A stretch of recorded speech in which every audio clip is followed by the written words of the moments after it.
Deputy Speaker, sir.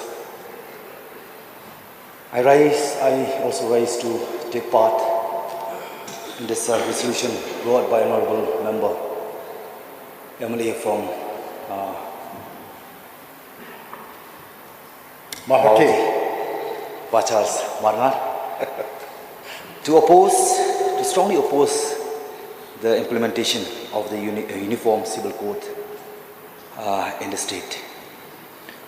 Sir, before I start, I would like to remind all of us that we are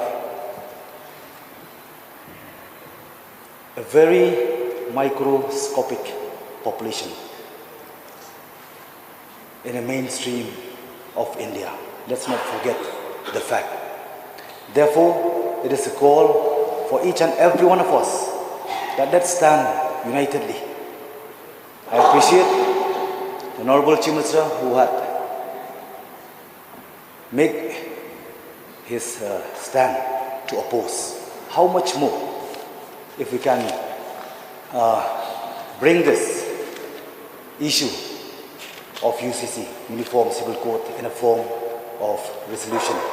If we could pass in this August House unanimously, that will be much, much better. Let's not afraid to speak the truth. We clearly understand the hidden agenda of the BJP at center. Uniform Civil Code is a long political ideology of the BJP to strengthen its root for vote bank politics across the majority Hindi belt regions of the country. UCC, I fear, will have a direct impact on our autonomous council, as what the mover had mentioned. I reiterate the same. And also our social and customary practices. Because unlike Mizoram and Nagaland, where they have Article 3721A and G respectively, whether Legislative Assembly can have a veto power. Any act of Parliament that is in conflict with the socio-customary practices of the Nagas and Mizo, 6 schedules does not provide such power to the district council as such. Sir, I will not take much of every one precious time in this very August House.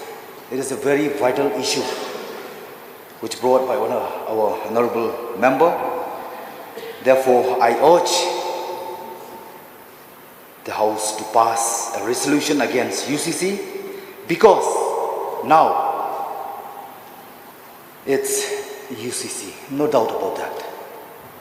Who knows, next they will push for one nation, one religion and one language.